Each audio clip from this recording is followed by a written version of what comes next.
Hello everyone and welcome back to the first podcast of this channel, and I'm very excited to tell you about this thing that this video is all about veganism. I'm going to ask questions regarding veganism with a professional doctor, Mr. Kishle from Patna, and he will answer all of your doubts, myths around veganism and बहुत कुछ नया जानने को सीखने को हम सबको मिलेगा. सो बिना स्किप किए वीडियो को पूरा देखना है एंड इंटरव्यू स्टार्ट्स इन 3, 2, 1. बहुत बहुत स्वागत है सर आपका इस चैनल के पहले पॉडकास्ट में. And today I am sure कि जनरल पब्लिक के जो डाउट्स हैं, क्वेश्चंस हैं वीगनिज्म के अराउंड या वीगन डाइट के रिगार्डिंग, वो आज क्लियर होंगे और उन्हें और मुझे भी इस वीडियो को देखने के बाद, आपसे बात करने के बाद काफ़ी कुछ नया सीखने को मिलेगा विच आई एम अनअवेयर ऑफ.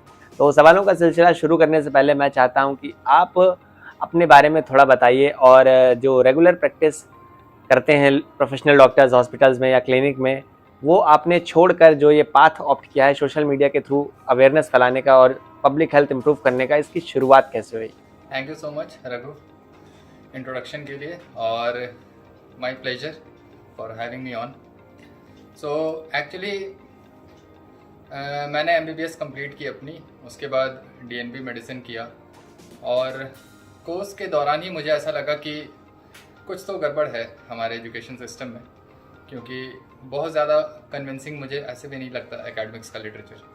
और क्योंकि मेरे फादर खुद भी डायबिटिक हैं 13 ईयर्स से, और आज तक उनकी एक भी मेडिसिन शुरू हुई नहीं, नॉट इवन मेटफॉर्मिन, और उनका HbA1c आज भी 5.1 है.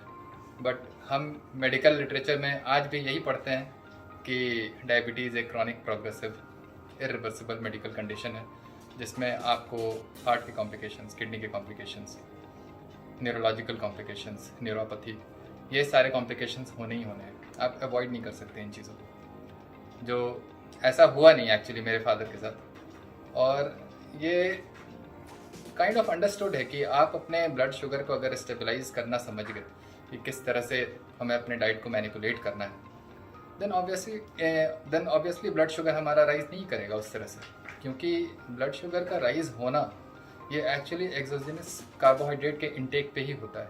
जब आप बाहर से कार्बोहाइड्रेट लेते हैं देन ओनली आपका ब्लड शुगर उस तरह से राइज करता है, क्योंकि बॉडी हमारी जो ग्लूकोज बनाती है वो उस तरह से नहीं बनाती कि हमारा ब्लड शुगर उस तरह से स्पाइक होगा और देन हमें उसे लोअर डाउन करने के लिए मेडिसिन की ज़रूरत पड़े. तो तब से ही मुझे ऐसा लगने लगा कि ये गड़बड़ है एक्चुअली, और इस चीज़ को मैं प्रैक्टिस करना नहीं चाहा. मैं सोचा कि अगर मेरे फादर इससे मतलब अपने डायबिटीज़ को रिमिशन में रख सकते हैं, मैं अपने खुद के हेल्थ को काफ़ी इम्प्रूव किया हूँ पहले से. मैं भी हाई कार्ब ही डाइट लेता था पहले, ऑब्वियसली सबको ही लेते हैं क्योंकि उसी कल्चर में हम पले बड़े हैं, और मैं भी उसी चीज़ को फॉलो कर रहा था. और मेरी भी बॉडी काइंड ऑफ बहुत बल्की थी और ओवरवेट था मैं.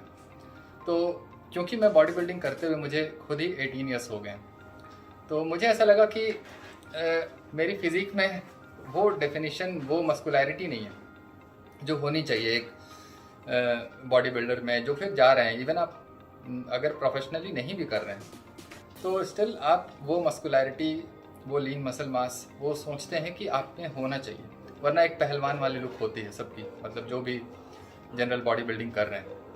और अगर करेंगे भी तो लीन बॉडी बिल्डिंग करेंगे भी तो लीन अगर होंगे भी तो वो एक पर्टिकुलर सीज़न के लिए कंपटीशन पॉइंट ऑफ व्यू से करते हैं, जब वो स्टेज पे जाते हैं और कम्पीट करते हैं दूसरे एथलीट के साथ. तो मेरा ये फंडा है कि अब मैं कार्बोहाइड्रेट डाइट लेता नहीं हूँ. हाई कार्बोहाइड्रेट तो बिल्कुल नहीं है, लो कार्बोहाइड्रेट भी मैं नहीं कहूँगा, अल्ट्रा लो कहूँगा, क्योंकि ऑलमोस्ट मैं प्लांट बेस्ड फूड आइटम्स को एलिमिनेट कर चुका हूँ अपनी डाइट से. तो एक्चुअली होता क्या है कि जब आपकी कोई एक डाइट हो रही होती है, पहले जो आप डाइट कर रहे होते हैं, तो उस डाइट से आप जब शिफ्ट होते हैं एक पर्टिकुलर दूसरे स्टाइल ऑफ डाइट पे, देन आपको एक इम्प्रूवमेंट मिलता है और आप उस डाइट के प्रोपोनेंट हो जाते हैं. तो मैं भी हाई कार्बोहाइड्रेट डाइट के बाद लो कार्बोहाइड्रेट डाइट का प्रोपोनेंट हुआ. और लो कार्बोहाइड्रेट डाइट का बहुत सारा फॉर्म होता है, आप कार्निवोर फॉर्म कर सकते हैं, वीगन फॉर्म कर सकते हैं. पर क्योंकि मुझे पता है कि सभी लोग वेजिटेरियन, मतलब vegetable based, plant based food items तो ले ही रहे हैं अपने डाइट में. कोई अगर नहीं कर रहा है कोई काम, तो वो एनिमल बेस्ड फूड को नहीं ले रहा है डेली बेसिस पे. तो मुझे ऐसा लगता है कि जब ऑलरेडी सब लोग वो काम कर रहे हैं तो मुझे उस चीज़ को करने की ज़रूरत नहीं है, क्योंकि उसमें एक्स्ट्रा ऑर्डिनरी रिजल्ट मुझे तो नहीं दिख रहा है. पब्लिक लेवल पे या फिर होल पॉपुलेशन लेवल पे। तो मैं ऐसा फील करता हूँ कि हमें कुछ ऐसा करना चाहिए कि जो मासेज नहीं कर रहे। जैसे animal based diet daily basis पे कोई नहीं ले रहा है, स्टेपल फूड के तौर पे कोई भी एग्स और मीट को नहीं खा रहा है, तो मैं उसको इंक्लूड करना शुरू किया। और जब उसको इंक्लूड करना शुरू किया तो मुझे ऐसा फील होता है कि वेजिटेबल्स का, फ्रूट्स का, ये सब का रिक्वायरमेंट नहीं है ह्यूमंस के लिए। और मैं देखता भी हूँ, जैसे बहुत सारे वीडियोस देखता हूँ, बहुत सारे फॉरेन के प्रोफेसर हैं, टिम नोक्स हैं, और भी बहुत लोग हैं, मतलब मैं नाम नहीं ले सकता हूँ, इतने लोग हैं। और उनको देखा, उनको सुना, उनको सुनने के बाद खुद भी अप्लाई किया, तब जाकर मुझे लगा कि ये लोग सही कह रहे हैं और मुझे भी इसी चीज़ को प्रैक्टिस करना चाहिए, इसको मेन स्ट्रीम मेडिसिन में लाना चाहिए। क्योंकि प्रोफेसर टिम नोक्स हो गए या फिर बहुत सारे लोग हैं, ये सब लोग सफ़र कर चुके हैं अपने एकेडमिक्स की वजह से, और कहीं ना कहीं ये लोग भी गलत इन्फॉर्मेशन दे रहे थे सब लोग, और उन्होंने एडमिट भी किया है इस चीज़ को पब्लिकली। तो हम सभी कहीं ना कहीं इसके विक्टिम हैं, इस मिस इन्फॉर्मेशन के, और जिसकी वजह से हम पेशेंट के साथ जस्टिस नहीं कर पा रहे ट्रीटमेंट में और भी बहुत सारी चीज़ों में, इन जनरल हेल्थ को इम्प्रूव करने में। तो मुझे ऐसा लगता है कि इसको एक मेन स्ट्रीम मेडिसिन में लाना चाहिए, क्योंकि लो कार्बोहाइड्रेट डाइट पे जितनी स्टडीज़ हुई है अभी तक, जितनी रिसर्च इस डाइट पे हुई है, मुझे नहीं लगता कि किसी और डाइट पे इतनी ज़्यादा स्टडीज़ हुई है अभी तक। तो इस डाइट पे किसी भी तरह की किसी को कोई डाउट नहीं होना चाहिए कि ये डाइट काम करता है या नहीं करता है, कि कोई खतरा तो नहीं है इस डाइट का। एटलीस्ट आप 6 मंथ्स आपको तो करना पड़ेगा पर्टिकुलर, एक मतलब स्पेसिफिकली आपको 6 मंथ पीरियड चाहिए होता है किसी एक पर्टिकुलर डाइट को ये बताने के लिए कि वो डाइट हमारे लिए बेनिफिशियल है या नहीं है। प्रॉब्लम यह है कि किसी भी डाइट की स्टडी जो भी होती है वो बहुत शॉर्ट टर्म के लिए होती है, 2 to 3 वीक्स के लिए होती है, 4 to 5 वीक्स के लिए होती है, और उस पर आप कंक्लूड कर देते हैं कि ये साइड इफ़ेक्ट्स आ गए। डेफिनेटली आपकी बॉडी अडेप्टेड नहीं है उस पर्टिकुलर डाइट पे, तो आपको साइड इफ़ेक्ट्स मिलेंगे, और आप एक इन्फ्रेंस निकाल देते हैं कि ये कीटोजेनिक डाइट या फिर लो कार्ब डाइट हेल्दी नहीं है। वो हेल्दी इसलिए नहीं था क्योंकि आपकी बॉडी अडेप्टेड नहीं थी उस पर्टिकुलर टाइम पीरियड के लिए। अगर आप उसको 3 to 6 मंथ्स के लिए करेंगे, देन मुझे नहीं लगता कि कोई भी उसके बेनिफिट्स को अनसी कर सकता है, इग्नोर नहीं कर सकता वो, और उसको उस चीज़, उस डाइट के लिए वो एक लाइफस्टाइल उसको डेफिनेटली बना ही देगा, अगर उसको बेनिफिट, हाँ प्रॉपरली डेफिनेटली प्लान्ड होना चाहिए, सुपरवाइज होना चाहिए। जैसे मैं खुद से ही किया, और हर लोग नहीं कर सकते डेफिनेटली, क्योंकि कुछ लोगों को गाइडेंस चाहिए होती है, सुपरविजन चाहिए होता है। तो उसके लिए मैं सोचता हूँ कि बहुत सारे हेल्थ कोचेस हैं जो अब इस डाइट का एक्चुअली एडवोकेट हैं और अच्छा काम कर रहे हैं, बहुत लोग हैं। तो इस तरह से ही होता है। तो इस डाइट को लेकर के हमें अब थोड़ा सा सीरियस होना है, और इसे हम प्रोपेगेट करेंगे इस सोशल मीडिया के थ्रू। तो आज का जो टॉपिक है सर हमारा डिस्कशन का, वीगन डाइट का, आप इसके बारे में एक ओवरव्यू दीजिए कि व्हाट इज़ वीगनिज्म और वीगन डाइट, है ना। और दूसरी बात ये कि क्या वीगन डाइट करने वाले सफ़र करते हैं, और जो नहीं भी करते हैं वो ये कहीं ना कहीं क्लेम करते हैं कि we are getting so much benefits from this vegan diet. क्या ये सच में बेनिफिट्स एक्सपीरियंस करते हैं या फिर सब एक दिखावा है? वीगन डाइट एक्चुअली, ये वीगन डाइट का कॉन्सेप्ट ये है कि हम वीगन डाइट में करते क्या है कि टोटली एनिमल बेस्ड फूड्स को एलिमिनेट कर देते हैं अपनी डाइट से। तो जो भी फूड आइटम्स होंगे हमारे वो प्लांट बेस्ड ही होंगे, उसमें सीरियल्स आएगा, मतलब ग्रेन्स, वेजिटेबल्स, फ्रूट्स, और एनिमल के कोई भी प्रोडक्ट्स उसमें नहीं होंगे। ये वीगन डाइट है। हालांकि वीगन डाइट अब बहुत ज़्यादा टर्म यूज़ नहीं हो रहा है, क्योंकि उसके साइड इफ़ेक्ट्स इतने ज़्यादा हैं और मिल रहे हैं लोगों को, और हेल्थ जो है सभी का एक्चुअली टॉयलेट में जा रहा है उस वीगन डाइट को फॉलो करके। तो ये अब एक्चुअली उसको लोग प्लांट बेस्ड डाइट करके प्रोपेगेट कर रहे हैं। वीगन टर्म अब यूज़ नहीं हो रहा है, क्योंकि पता है कि वीगनिज्म के शिकार एक्चुअली कैसे, मतलब वीगनिज्म के सफरर एक्चुअली कैसे दिखते हैं, वो हम सोशल मीडिया पे देख रहे हैं। एक्चुअली डॉक्टर शॉन बेकर हैं, वो हमें दिखाते रहते हैं हमेशा। तो एक्चुअली ये प्रॉब्लम है, इसलिए वीगन डाइट अब नहीं बोलते हैं वैसे लोग, जो लोग प्रोपोनेंट हैं प्लांट बेस्ड डाइट के, अब उसे प्लांट बेस्ड का एक नया नाम दिए हैं ये लोग। और बस यही है इस डाइट में एक्चुअली। और हम एक्चुअली प्रॉब्लम क्या है कि हम बहुत ज़्यादा इवोल्यूशन पे ध्यान नहीं देते। इवोल्यूशन हमने पढ़ी नहीं अपने मेडिकल इवन प्राइमरी स्कूल में भी नहीं पढ़ा हमने, मेडिकल टेक्स्ट बुक्स में भी नहीं है, बिल्कुल नहीं पढ़ाया गया हम लोगों को। डार्विनियन थ्योरी एक हम लोगों को पढ़नी थी, कुछ कुछ बेसिक एवोल्यूशन की थ्योरीज पढ़नी थी, वो भी अब शायद सिलेबस से हटाया जा रहा है NCERT से। तो इस तरह से प्रॉब्लम ये है कि हमें जो रियलिटी से दूर किया जा रहा है ताकि हम क्वेश्चन ना करें सिस्टम को, ऑर्गेनाइजेशन को, क्योंकि रियलिटी आपको पता होगी तभी तो आप क्वेश्चन करेंगे कि क्या गलत है क्या सही है। तो ये हो रहा है। बेसिकली ये बताना है उनको कि हम एक बंदर ही हैं और बंदर ही से आए हैं, डिसेंडेंट हैं हम बंदर के।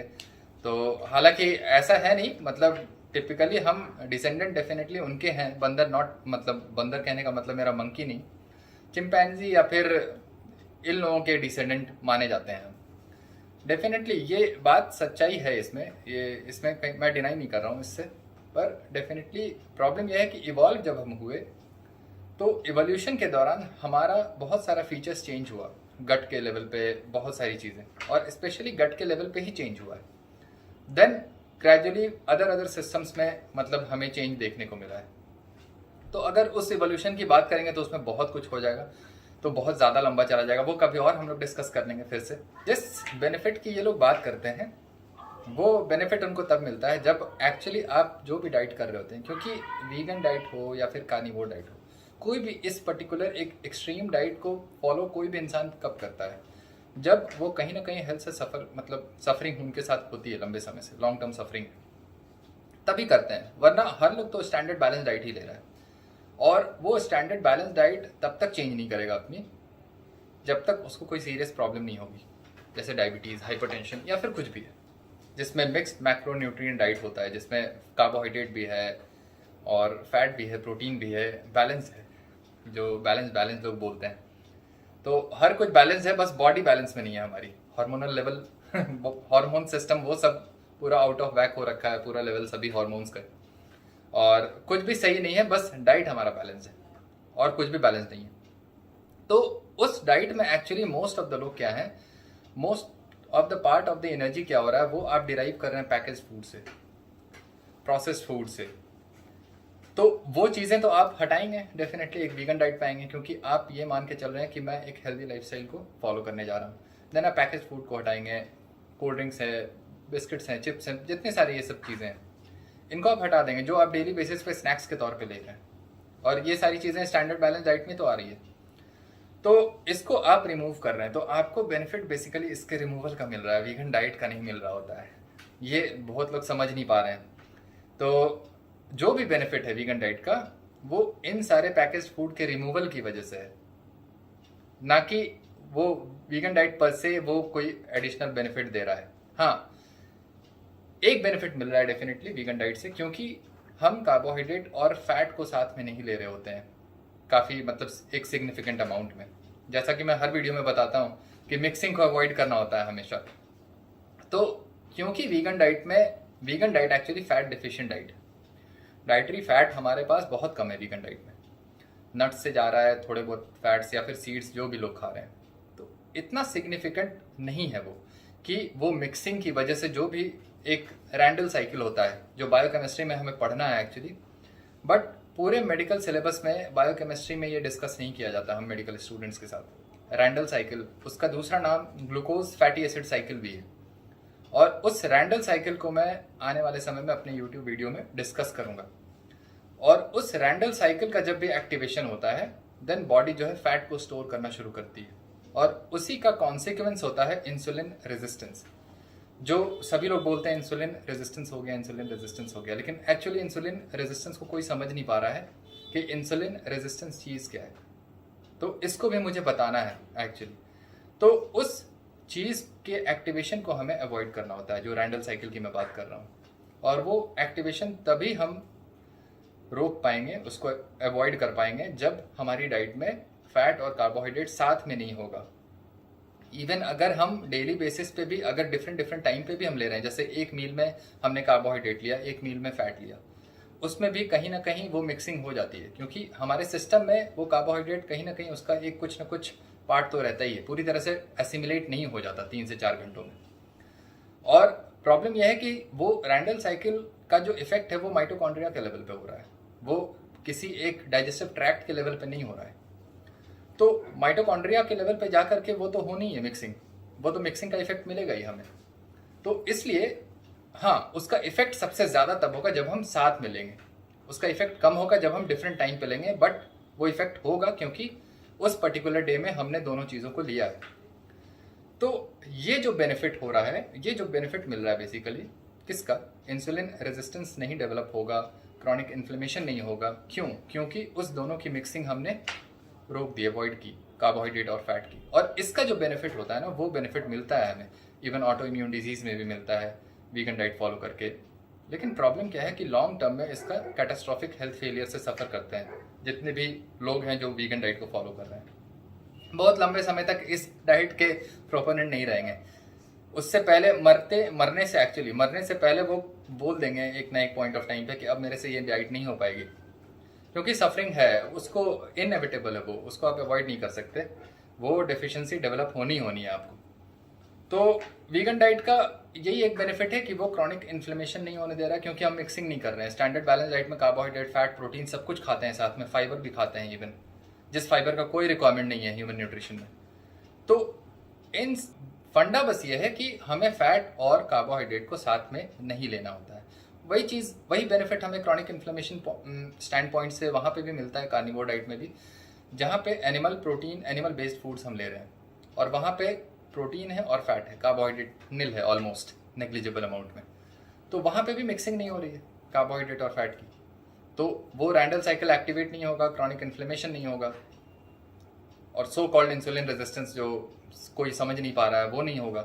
देन हमारा ब्लड शुगर नहीं बढ़ेगा, ओबेसिटी नहीं होगी किसी को। तो ओबेसिटी होने का मतलब, ओबेसिटी एक्चुअली प्रॉब्लम ये है इस मिक्सिंग की वजह से ही हो रहा है। और लोग कैलोरी काउंट कर रहे हैं, ये कर रहे हैं, वो कर रहे हैं, कैलकुलेटर पे अपने फूड को वे कर रहे हैं कि कितने ग्राम्स हम खा रहे हैं। तो ये सब करने की ज़रूरत ही नहीं है, बॉडी ही वो सब डिसाइड करेगा। बस सही चीज़ों को हमें सिस्टम में डालना है ताकि बॉडी उसके साथ सही तरीके से उस पर रिएक्ट करे। गलत तरीके की चीज़ हम डालते हैं बॉडी में, बॉडी नेगेटिवली रिएक्ट करेगी और हमारा डेफिनेटली वेट गेन होगा, और बहुत सारे जितने क्रॉनिक लाइफस्टाइल डिजीज़ हैं वो सारी चीज़ें होनी शुरू होंगी। ये चीज़ें वीगन डाइट के बारे में बहुत कुछ नया जानने को मिला सर आपके पर्सपेक्टिव से, कि कैसे वो एक इंडिविजुअल की हेल्प कर सकती है अगर वो प्रोसेस्ड फूड खाना बंद कर दें या फिर कार्ब्स को फैट के साथ मिक्स नहीं करते हैं जब अपनी डाइट में, तो इससे कैसे उनकी ओबेसिटी इम्प्रूव हो जाती है। बट मेरा एक ये डाउट हमेशा से रहता है कि जब भी मैं किसी वीगन इन्फ्लुएंसर को इंटरनेट पर देखता हूँ या फिर उनकी फुल डे ऑफ ईटिंग वाली वीडियोस देखता हूँ, तो मुझे उसमें भर भर के सप्लीमेंट्स कंज्यूम करते हुए दिखते हैं वो। तो क्या न्यूट्रिएंट डेफिशिएंसीज सच में बहुत कॉमन है वीगन डाइट में, और अगर हाँ तो इसके क्या हेल्थ पर इम्पैक्ट पड़ते हैं या उनकी लाइफ पर क्या इम्पैक्ट पड़ता है इसका? Please answer this. बहुत सारे हैं, मतलब मोस्ट कॉमन तो हैं, वो इवन वीगन्स भी एडमिट करते हैं, जैसे B12 हो गए, आयरन हो गए, और विटामिन डी हो गया, ओमेगा 3 फैटी एसिड्स। हालांकि ओमेगा 3 फैटी एसिड्स को लेके वो लोग थोड़ा सा कैजुअल होते हैं, क्योंकि उनको ऐसा लगता है फ्लैक्स सीड में, चिया सीड्स में हमें मिल जा रहा है, बट वो उनको पता नहीं है कि वो EPA और DHA नहीं मिल रहा होता है उसमें उन्हें।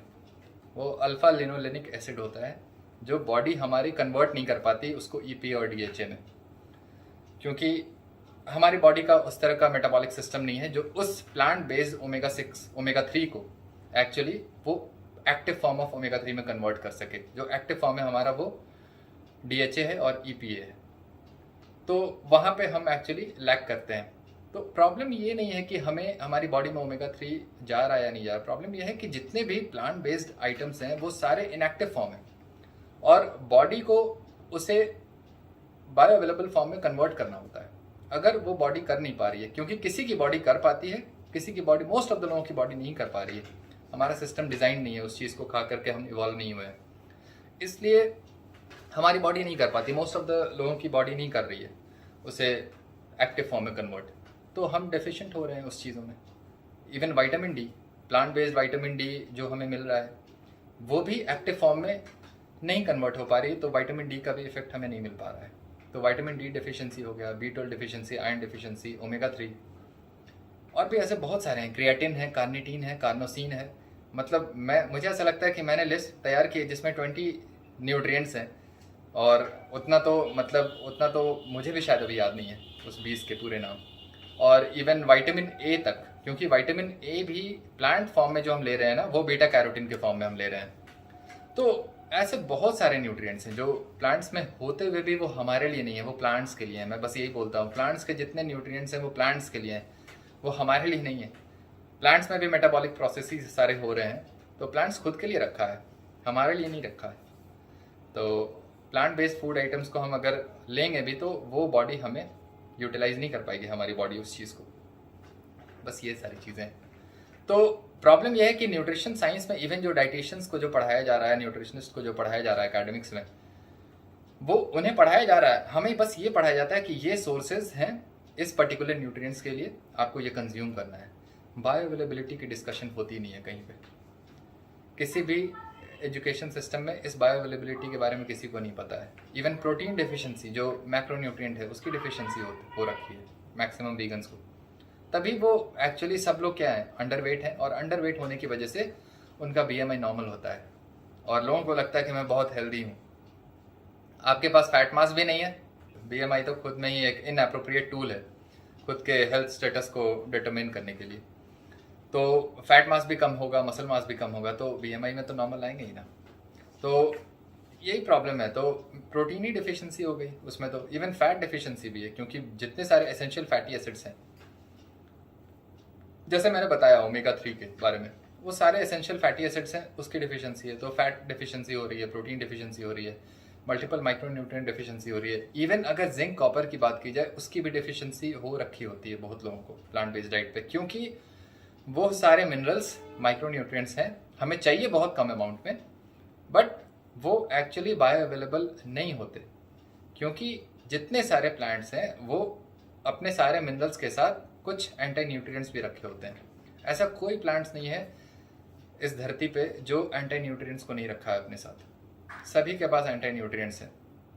वो डिस्करेज करता है हमें उसे खाने के लिए, तो इसलिए वो एंटी न्यूट्रिएंट्स रखा है। और एंटी न्यूट्रिएंट्स का मतलब है कि प्लांट्स का जो न्यूट्रिशन है, न्यूट्रिएंट्स है, वो प्लांट्स में ही रहे तो अच्छा है, क्योंकि अगर हम उसे कंज्यूम करेंगे तो हम सिर्फ उस न्यूट्रिएंट्स के पॉइंट ऑफ व्यू से तो कंज्यूम कर रहे हैं, but we are getting that anti nutrients also, जिसकी वजह से हमारी बॉडी इंटरफेयर करती है, एब्जॉर्ब नहीं हो पाती हमारी बॉडी में, और उस एंटी न्यूट्रिएंट्स का अपना एक एडिशनल साइड इफेक्ट मिलता है हमें बॉडी में।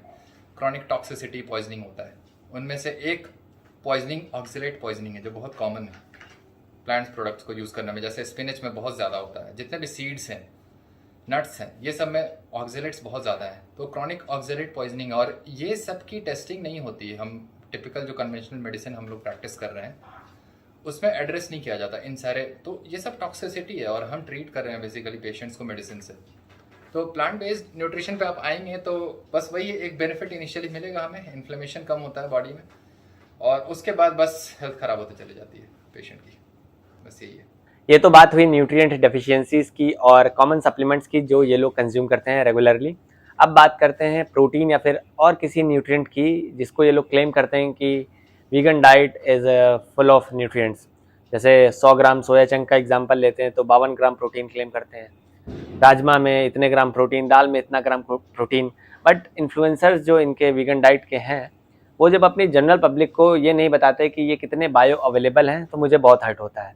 तो आपका क्या ओपिनियन है इस बारे में कि जो ये लोग न्यूट्रिएंट प्रोफाइल क्लेम करते हैं वीगन डाइट के प्लेट की, क्या वो सच में इतनी बायो अवेलेबल है या फिर सब एक स्कैम है? Please tell about that. भाई सेम जैसे बायोअवेलेबिलिटी के बारे में कोई डिस्कस नहीं करता, क्योंकि पढ़ाया ही नहीं गया किसी को, और इवन मुझे भी नहीं पढ़ाया गया। जो भी मैं बात कर रहा हूँ, जो भी मैं बता रहा हूँ, मुझे भी कुछ भी नहीं पढ़ाया गया। बट स्टिल मुझे ऐसा लगता है मेरी एक रिस्पॉन्सिबिलिटी है, मेरी ड्यूटी है कि मैं किसी चीज़ को, नई चीज़ों को समझूं, सीखूं, पढ़ूं और उस चीज़ को एक्सप्लोर करूं उस फील्ड में और लोगों को स्प्रेड करूं। ये एक्चुअली रिस्पॉन्सिबिलिटी, ड्यूटी है डॉक्टर की। तो कोई भी डॉक्टर अगर ये बोलता है हमें पढ़ाया नहीं गया इस तरह से, ये कहकर वो अपने मैल प्रैक्टिस को कहीं ना कहीं जस्टिफाई कर रहा होता है, ये सब बोलकर कि हमें पढ़ाया नहीं गया तो हम नई चीज़ नहीं सीखेंगे, नई चीज़ नहीं बताएंगे। ये गलत अप्रोच है एक्चुअली, एटीट्यूड सही नहीं है ये। हेल्थ केयर में रह करके इस तरह का एटीट्यूड रखना ये सही नहीं है। हाँ, सिस्टम को सस्टेन करने के लिए, सिस्टम को फिनेंशियली सपोर्ट करने के लिए सही एटीट्यूड है ये, बट एज अ डॉक्टर ये एटीट्यूड सही नहीं है। ऐसा एटीट्यूड मैक्सिमम डॉक्टर्स का है, और जिसकी वजह से मतलब मेरा एक आए दिन होता रहता है उनसे कन्फ्रंटेशन। और मेरे एटीट्यूड को लोग बोलते हैं ईगो बहुत है मुझ में, बस यही है। बस फ़र्क उसका है कि आप किस चीज़ों को किस तरीके से लेते हैं। मेरा पर्सपेक्टिव अलग है, आपका पर्सपेक्टिव अलग है। तो मेरा ऐसा मानना है कि आप अगर नहीं जान रहे हैं किसी चीज़ को, मैं भी नहीं जान रहा था, मैं भी अपनी बॉडी पे किया हूँ, और ये कहीं ना कहीं पर्सनल एक्सपीरियंस है मेरा जो मुझे मिला है। फैमिली के लेवल पे, रिलेटिव्स के लेवल पे, फ्रेंड्स के लेवल पे, जितने भी क्लोज वंस हैं सारे लोगों को बेनिफिट हुआ है। मैं चाहता हूँ इससे और भी बेनिफिट मिले, क्योंकि सभी को ये मेटाबॉलिक क्राइसिस से हम लोग सफ़र कर रहे हैं, सभी को ये क्रॉनिक डिजीज़ का बर्डन इतना ज़्यादा है अभी इस पॉपुलेशन लेवल पे, कि इसे हमें कहीं ना कहीं थोड़ा बेटर करने की कोशिश करनी चाहिए सभी डॉक्टर्स को। और मैं ऐसा समझता हूँ कि मेरे इस एटीट्यूड की वजह से बहुत सारे डॉक्टर्स अपने एटीट्यूड को चेंज किए हैं, और उनको ऐसा लगता है कि मेरा ये एटीट्यूड सही है कहीं ना कहीं, क्योंकि किसी ना किसी एक को तो फर्स्ट स्टेप लेना होगा चेंज के लिए, उस रिवॉल्यूशन के लिए। तो मुझे ऐसा लगता है कि मैं सही कर रहा हूँ काम, और कोई भी काम अगर पॉजिटिव नोट पे अगर शुरू की जाए और उसका रिजल्ट अगर अच्छा है तो उसमें कोई दिक्कत नहीं है उस चीज़ को प्रोपेगेट करने में, स्प्रेड करने में, बस ऐसा ही है।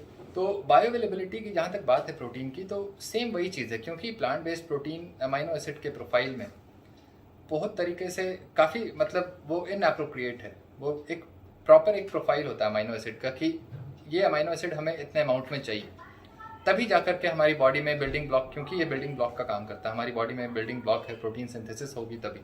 अगर वो अमाइनो एसिड का रेशियो प्रोपोर्शन ही सही नहीं होगा, देन वो प्रोटीन सिंथेसिस नहीं होगी। देन वो क्या होगा, वो सारे अमाइनो एसिड्स ग्लूकोज में कन्वर्ट होंगे, क्योंकि कुछ अमाइनो एसिड्स ग्लूकोनियोजेनिक होते हैं, कुछ अमाइनो एसिड्स कीटोजेनिक होते हैं। तो अगर अमाइनो एसिड्स का हमारा प्रोफाइल सही नहीं होगा, तो अमाइनो एसिड्स का मेन काम हमारा है बॉडी में बिल्डिंग ब्लॉक, वो एनर्जी के लिए यूज नहीं होता हमारी बॉडी में। बट अगर वो बिल्डिंग ब्लॉक का काम नहीं कर पाएगा, क्योंकि वो प्रोफाइल सही नहीं है हमारा जो हम ले रहे हैं एज अ सबस्ट्रेट फूड में, देन क्या होगा, वो अमाइनो एसिड कहीं ना कहीं तो डाइवर्ट होगा, और वो सारा फिर ग्लूकोज में कन्वर्ट होता है। देन वो ग्लूकोज अल्टीमेटली फिर यूटिलाइज नहीं होगा, देन वो फैट में कन्वर्ट हो जाएगा। तो फेट फाइनली यही है कि किसी भी चीज़ को अगर हम खा रहे हैं, वो अगर अपने एक प्रॉपर एक फेट में अगर नहीं जाता है, देन डेफिनेटली वो एक फैट का ही फॉर्म लेगा, चाहे वो कार्बोहाइड्रेट हो, प्रोटीन हो, या फिर डायरेक्टली फैट ही क्यों ना हो। तो ये सारी प्रॉब्लम है। और जितने भी वीगन्स हैं वो कैलकुलेट करते हैं कि एक मतलब हमारा राजमा और चिकन को कंपेयर करने लगते हैं कि राजमा में और चिकन में प्रोटीन कंटेंट सेम है। वो ओवरऑल एक कंटेंट की बात कर रहे हैं, मैं बात कर रहा हूँ कि बॉडी उसमें से कितना यूज़ कर पा रही है आपके प्रोटीन सिंथेसिस के लिए, या फिर जितने भी अदर प्रोसेस हैं, क्योंकि सारा कुछ हमारी बॉडी में हार्मोन्स हैं, एंजाइम्स हैं, सारा प्रोटीन है। और प्रोटीन का सिर्फ बिल्डिंग ब्लॉक के पॉइंट ऑफ व्यू से हमें प्रोटीन को नहीं लेना होता है, हमें प्रोटीन को लेना है प्रॉपर सैटिस्फैक्शन के लिए। अगर हम 1 ग्राम पर केजी एक रिकमेंडेशन के अकॉर्डिंग हम अगर अपना प्रोटीन इंटेक को रखते हैं, देन क्या होगा, हमें भूख लगी रहती है पूरे दिन। और मोस्ट ऑफ द लोग 1 ग्राम पर केजी भी नहीं खा रहे हैं प्रोटीन, ये सबसे बड़ी प्रॉब्लम है सभी के साथ। तो उनके साथ हंगर का प्रॉब्लम जो है कंटिन्यूसली बना रहता है, और जब भी हंगर होता है तो ईजिली अवेलेबल जो फूड आइटम्स होते हैं उसकी तरफ वो अट्रैक्ट होते हैं, जैसे पैकेज फूड्स हो गया, या फिर कोई भी ऑफर कर दिया, स्वीट्स ऑफर कर दिया, टी ऑफर कर दिया, वो कभी ना नहीं कर पाते, क्योंकि वो एक्चुअली हंगर से वो उस क्रेविंग से सफ़र कर रहे हैं। और ये एक्चुअली पार्ट हो जाता है एक एडिक्शन का, और फिर उससे बाहर निकलवाने का काम बन जाता है हम जैसे लोगों का। तो हम बेसिकली हम बहुत ज़्यादा कोई एक्स्ट्रा ऑर्डिनरी काम नहीं कर रहे हैं, हम बस यही कर रहे हैं कि पेशेंट एडिक्शन में है, वो एडिक्ट हो चुका है ऐसे सब्सटेंस के लिए, सब्सटेंस अब्यूज़ का वो शिकार है, और उस हमें डी एडिक्शन पे अब ले जाना है उसे। तो बस यही तो कर रहा हूँ मैं एज अ डॉक्टर, कोई एक्स्ट्रा ऑर्डिनरी काम नहीं। एक्स्ट्रा ऑर्डिनरी काम क्या हो रहा है कि अगर पेशेंट आपके पास हार्ट फेलियर में आ रहा है, हार्ट अटैक में आ रहा है, आप उसे मैनेज करके अगर पेशेंट को सक्सेसफुली अपने आप बेसिकली उसे रिलीज़ कर रहे हैं हॉस्पिटल से, उसकी छुट्टी कर रहे हैं, वो एक एक्स्ट्रा ऑर्डिनरी काम है। डायलिसिस कर रहे हैं पेशेंट की, तो क्योंकि वो एक इमरजेंसी केयर है, और वहाँ पे आपको वो सारी चीज़ें चाहिए, वो एक्सपर्टीज़ चाहिए वो सारी चीज़ों को करने के लिए। यहाँ पे डिसिप्लिन चाहिए। अगर आपके पास डिसिप्लिन है, आप अगर खुद प्रैक्टिस कर रहे हैं उस चीज़ को, देन आप दूसरे को वो उस चीज़ में आप हेल्प कर पाएंगे, वरना नहीं कर पाएंगे। तो मेरे से बहुत बड़े बड़े डॉक्टर्स हैं, सुपर स्पेशलिस्ट हैं, मैं कभी खुद को बहुत बड़ा बोलता नहीं हूँ। एक्चुअली लोगों को लगता है कि मैं बहुत ही घमंडी इंसान हूँ, बट ऐसा है नहीं। मैं एक्चुअली मेरा तरीका कुछ अलग है बस खुद को प्रेजेंट करने का, उस चक्कर में लोग मुझे घमंडी और ये सब बोलने लगते हैं। मैं शुरू से ऐसा मानता हूँ कि मेरे पास वो सारी क्वालिटीज़ नहीं है जो एक्चुअली जो एक सुपर स्पेशलिस्ट के पास है। बट प्रॉब्लम क्या है कि हमारा जो बर्डन है वो क्रॉनिक डिजीज़ का बर्डन, वो उस एकेडमिक्स से, उस पढ़ाई से, उस एक्सपर्टीज़ से हम उस बर्डन को कम नहीं कर पाएंगे। इस बर्डन को कम हम कर पाएंगे इस एटीट्यूड से, जो एटीट्यूड मेरे पास है। डाइट को फिक्स करना, किसी के लाइफस्टाइल को इम्प्रूव करना, चीज़ों एजुकेट करना, अवेयरनेस लाना, तो ये सारी चीज़ों से आप इस बर्डन को कम कर पाएंगे। बर्डन उससे कम नहीं होगा कि पेशेंट एक हार्ट अटैक में गया और हम उसे स्टेंट लगा दिए और उसके बाद रिलीज कर दिया और लो फैट डाइट पे रख दिए, स्टैटिन चला दिए, तो इससे बर्डन कम नहीं होगा, क्योंकि वो सेम पेशेंट फिर से हार्ट अटैक होगा उसे, और फिर से हम उसी तरह से मैनेज करेंगे। तो प्रॉब्लम ये है, इसलिए मेरा क्वालिफिकेशन बहुत कम है। मैं बस जिस काम को पकड़ा हूँ उसमें मैं कॉम्पिटेंट हूँ। बस मैं यही बताता हूँ अपने वीडियोस में या फिर जो भी मैं शेयर करता हूँ अपने पोस्ट में, और ये बहुत लोगों को हर्ट कर जाती है। उसे ऐसा लगता है ये खुद को बहुत बड़ा साबित कर रहा है, ऐसा है नहीं। मैं बहुत छोटा डॉक्टर हूँ। काफ़ी इंसाइटफुल और एक डिफरेंट पर्सपेक्टिव जी। सामने निकल के आया कि फूड एडिक्शन क्या होता है, कैसे होता है, और जब लोग फूड एडिक्शन अपना ओवरकम करते हैं तो इससे उनकी हेल्थ कैसे इंप्रूव हो सकती है, और जब हेल्थ इंप्रूव होगी फिर जो मेंटल क्लैरिटी आएगी, आई थिंक जो एटमॉस्फेयर क्रिएट होगा उससे हर किसी की ग्रोथ होगी। एनीवेज, वीगनिज्म और वेजिटेरियनिज्म जो फॉलो करते हैं यही है। उनका एक बहुत कॉमन सवाल रहता है कि डाइजेस्टिव इश्यूज़ का। जो लोग प्लांट बेस्ड फूड ज़्यादा कंज्यूम करते हैं अक्सर वो कंप्लेन करते हैं ब्लोटिंग की, डाइजेस्टिव स्ट्रेस का, या फिर कॉन्स्टिपेशन का, या डायरिया का। तो मुझे कहीं ना कहीं लगता है कि जो हाई फाइबर कंटेंट है वो इसके लिए रिस्पॉन्सिबल है। तो आपका क्या मानना है कि फाइबर कितना इम्पोर्टेंट है हमारे लिए, या फिर जो ये सारे सिम्टम्स हैं डाइजेस्टिव स्ट्रेस से रिलेटेड, उसके बारे में आपका क्या मानना है? Please tell about this. Problem ये है कि मतलब जो भी प्रॉब्लम है लोगों के साथ, एक्चुअली उसे वो प्रॉब्लम जब तक मानेंगे ही नहीं, एड्रेस ही नहीं करेंगे एज अ प्रॉब्लम, देन उस चीज़ से बाहर उसे कौन निकालेगा। जैसे इन जनरल भी ये वीगन डाइट की बात नहीं है, जो वीगनिज्म कर रहे हैं या फिर जो वेजिटेरियनिज्म कर रहे हैं, ये उसकी बात नहीं है।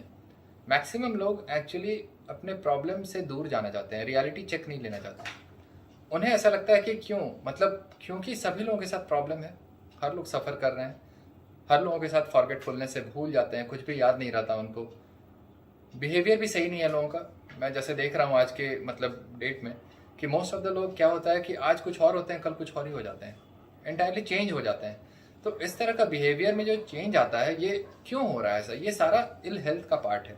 आपकी हेल्थ सही नहीं है, इसलिए नहीं आप अच्छा सोच पाते हैं, नहीं कुछ अच्छा कर पाते हैं, नहीं आपके जो भी करीब लोग हैं उनसे आप बढ़िया से बिहेव करते हैं, नहीं बात करते हैं, एक दिन भाई बना लेते हैं, दूसरे दिन ट्रीट करते हैं बहुत अजीब सा। तो ये सारी इनस्टेबिलिटी इसलिए क्योंकि कहीं ना कहीं मेटाबॉलिक ब्रेकडाउन हुआ है इन लोगों का, लंबे समय से गलत डाइट पे हैं और अभी भी उस चीज़ को एड्रेस नहीं कर पा रहे हैं। और कोई भी चेंज, कोई भी इम्प्रूवमेंट इस पॉइंट ऑफ व्यू में, मतलब इस पर्सपेक्टिव में आपके पास तभी आएगा जब आप उसे एज अ प्रॉब्लम लेंगे। क्योंकि बहुत सारे डिप्रेशन के पेशेंट डिप्रेशन में हैं, लेकिन वो चाहते नहीं कि, वो मानने को तैयार नहीं है कि उन्हें डिप्रेशन है या फिर किसी तरह का कोई इशू है, मेंटल हेल्थ इशू, तो उन्हें कोई ट्रीट नहीं कर पाएगा। एक्चुअली काउंसलिंग से डरते हैं वो लोग, काउंसलिंग नहीं लेना चाहते, उन्हें ऐसा लगता है नहीं मेरे साथ ऐसा कुछ नहीं है। बहुत बहुत कम लोग हैं जो ये सारे इशू को खुलेआम बोलते हैं, डिस्कस करते हैं अपने पेरेंट्स से, अपने फ्रेंड्स से, जिससे भी नहीं करते ऐसा। तो अगर मैं ये मान लूँ कि मतलब मेरा इस तरह का एटीट्यूड, बिहेवियर सही है, गलत नहीं है, मेरा बाहर पेट निकला हुआ वो सही है, सब कुछ सही है, तो फिर कुछ करना ही नहीं है।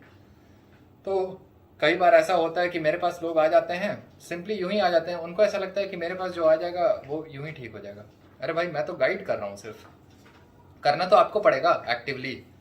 तो मैं तो बस एक अप्रोच बताऊंगा, उसमें आपको हेल्प करूंगा कि आप अपने पाथ पे बने रहें, उसके लिए मैं काउंसलिंग करूंगा। बट प्रॉब्लम यह है कि उसके साथ उनको एडहेयर करना पड़ेगा उस प्लान के साथ। तो प्लान ले लेते हैं, उसके बाद फिर कर नहीं पाते, फिर बोलते हैं कि अरे गड़बड़ हो गया, पूरा वो मेरा वो चला गया, इफेक्टिव नहीं है। उसकी रिस्पॉन्सिबिलिटी तो मेरी नहीं है। आपने पे किया सर्विस के लिए और आपको मुझसे सर्विस अब लेनी है, क्योंकि चीज़ों को मैं पहले ही बता देता हूँ कि ये सारी चीज़ें होंगी आपके डाइट में, इस तरह से मैं करूँगा। ऐसा कुछ नहीं है कि कुछ नया कर देता हूँ, बोलता हूँ कि रोटी चावल तो मैं खिलाऊंगा भर पेट आपको, ऐसा कुछ नहीं होता है। मैं साफ साफ कह देता हूँ शुरू में ही कि ये सारी चीज़ें आपके डाइट से हट जाएंगी एक पॉइंट ऑफ टाइम पे आके। और वो मेरे लिए हटाना मेरे लिए एक मजबूरी है, और उस चीज़ को आपको एक्सेप्ट करना पड़ेगा कि ये चीज़ें मेरी डाइट में नहीं रहेंगी, और कभी ना रहे तो वो बहुत अच्छा है। अगर कभी आप इंक्लूड किया और आपकी डाइट, अगर आपकी हेल्थ ख़राब हुई उस चीज़ से, देन वो आपकी रिस्पॉन्सिबिलिटी होगी। मैं बस यही बताता हूँ कि उसका न्यूट्रिशन में कोई पार्ट नहीं है, हमारे न्यूट्रिशन में वो चीज़ नहीं रहनी चाहिए। तो बस ये मेरा काम है, उस चीज़ को लोग समझ नहीं पा रहे हैं। इतना ज़्यादा मतलब एडिक्शन वाले चीज़ों में वो फंस चुके हैं कि वो बाहर नहीं, जैसे सिगरेट स्मोकिंग ही है, अल्कोहल है। कितने लोग हैं जो अपने एडिक्शन को सही करना चाह रहे हैं? वही सेम एडिक्शन है ये। फूड एडिक्शन लोग कह करके इसको बोल रहे हैं, बट एक्चुअली वो फूड एडिक्शन नहीं है, ये एक्चुअली नॉन फूड एडिक्शन है। फूड तो बस मीट और एग्स ही है, और उसका एडिक्शन तो किसी को नहीं है। एडिक्शन तो उसी चीज़ का है जो फूड नहीं है हमारे लिए, हम उसे फूड मान के खा रहे हैं बस। तो फूड एडिक्शन कुछ नहीं होता है। जो एडिक्शन है एक्चुअली शुगर एडिक्शन है, या फिर कोई भी जो हमारे डोपामिन सेंटर को, जो भी हमारा एक सेंटर है एक्चुअली जो डोपामिन रिलीज कराता है और उससे हमें प्लेजर मिलता है। तो लिम्बिक सिस्टम है हमारा, मेसोलिम्बिक सिस्टम ब्रेन में, तो जिसमें हमें ले करके जिस चीज़ को लेकर प्लेजर मिलता है, उस चीज़ को अगर हम फूड मानने लगे, तब तो यही तो प्रॉब्लम है ना। वो फूड एडिक्शन का है, वो तो फूड है ही नहीं हमारा। हम उसे बस मान लिए कि ये फूड है, चावल फूड है, रोटी फूड है, फूड नहीं है ये मजबूरी में हम स्टार्ट किए थे, और वो अब एक एडिक्शन का पार्ट बन चुका है। बस ये चीज़ है। जैसे एग्जाम्पल के तौर पे मैं बता रहा हूँ, जैसे क्या होता है कि डॉक्टर्स के पास जाते हैं, अगर कोई भी प्रॉब्लम होती है किसी को, तो डॉक्टर्स उसे बोलता है कि भाई एग्स बंद कर दो, एग्स का येलो वाला तो बिल्कुल बंद कर दो, कोलेस्ट्रॉल है, और रेड मीट बंद कर दो, चिकन थोड़ा बहुत खा सकते हो, फिश खा सकते हो। तो एक वो पेशेंट जो है थोड़ा भी नहीं सोचेगा कि हाँ मुझे ये बंद, मतलब मैं कैसे करूँगा, वो तुरंत बंद करता है। इवन हार्ड कोर जो नॉन वेजिटेरियन है, वो लोग भी तुरंत एक्सेप्ट कर लेते हैं, और वो बोलते हैं कल से मैं नहीं खाऊंगा, क्योंकि एक्चुअली उस चीज़ के लिए, उस फूड के लिए एडिक्शन तो है नहीं किसी को, तो छोड़ने में दिक्कत नहीं होती है उनको। बट अगर हम रोटी चावल को बोल दें कि वो आपको नहीं खानी है, देन वो बोलते हैं सर तो फिर खाएंगे क्या। जैसे लगता है वो सिर्फ रोटी ही चावल खा रहे हैं, तो वो पूछने लगते हैं खाएंगे क्या। तो मैं बोलता हूँ जो नहीं खा रहा है वो खाना है, जो खा रहे हैं वो नहीं खाना है। सिंपल सा है आंसर। तो ये एडिक्शन एक्चुअली फूड एडिक्शन नहीं है। एडिक्शन हमेशा ये एक सब्सटेंस अब्यूज़ है, और ये एडिक्शन एक्चुअली आपका उस चीज़ के लिए है। तो फूड नहीं बोला जाए तो अच्छा है। फूड एडिक्शन कुछ नहीं होता है। फ्रूट्स का भी एडिक्शन किसी को है ना, तो वो शुगर की वजह से है। फ्रूट्स में जो शुगर है, सेम फ्रूट अगर कोई खट्टा फ्रूट मैं दे दूँ वही फ्रूट, तो कोई नहीं खाएगा उससे, बोलेगा बेकार है यार। तो सेम चीज़ है। तो शुगर का एडिक्शन होगा, कोकेन का होगा, निकोटीन का होगा, जो ये सब ड्रग्स हैं, और आप ड्रग्स पे हैं और आप बोल रहे हैं मेरा खाना आप बंद करा रहे हैं, तो ये प्रॉब्लम है। थैंक यू सो मच आप सभी का इस वीडियो को यहाँ तक देखने के लिए। इस वीडियो को हम 2 पार्ट में अपलोड करेंगे। ये इस वीडियो का पहला पार्ट है। आई एम श्योर कि बहुत कुछ नया जानने को, सीखने को मिला होगा आपको वीगन डाइट के अराउंड, और काफ़ी डाउट्स क्लियर हुए होंगे, मिथ आपके जो आपके दिमाग में घूमते हैं वीगनिज़म, वेजिटेरियनिज़म से जितने भी जुड़े सवाल हैं, इस वीडियो में कवर हुए होंगे। एक बेसिक ओवरव्यू आपको मिल गया होगा। इस वीडियो का जो सेकंड पार्ट होगा वो काफ़ी इंटरेस्टिंग होगा, इस बात की गारंटी है हमारी तरफ से, और काफ़ी थोड़ा सा डीप में जाने की कोशिश करेंगे वीगनिज़म के अराउंड। और एक रिक्वेस्ट है आप सभी से कि डॉक्टर साहब के चैनल को ज़रूर सब्सक्राइब करिए। यूट्यूब चैनल उनका मेटाबॉलिक डॉक्टर के नाम से है, और इंस्टाग्राम पर उनको फॉलो करिए। और जितना आप उनके काम को सपोर्ट करेंगे, अप्रिशिएट करेंगे कमेंट्स के थ्रू, लाइक्स के थ्रू, उतना रेगुलर वो कंटेंट डालेंगे जो कि सोसाइटी की वेलफेयर के लिए ही होगा, और एट द एंड फ़ायदा जनरल पब्लिक का ही है। So subscribe to me as well, because second part भी इस वीडियो का मेरे ही चैनल पर आएगा। And thank you so much for watching once again, and stay tuned. Bye bye.